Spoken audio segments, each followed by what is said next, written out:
lapad kasi yung gulong ko eh. Kaya yung likuran ko ay 80 by 100 by 17. So ito namang harapan natin ay 80 by 90 by 17. Okay, so napalitan natin siya.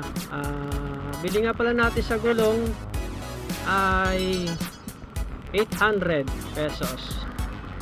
So yan, at least hindi na tayo mangangamba o kakabahan dahil sa masyado ng pudpud ang ating gulong.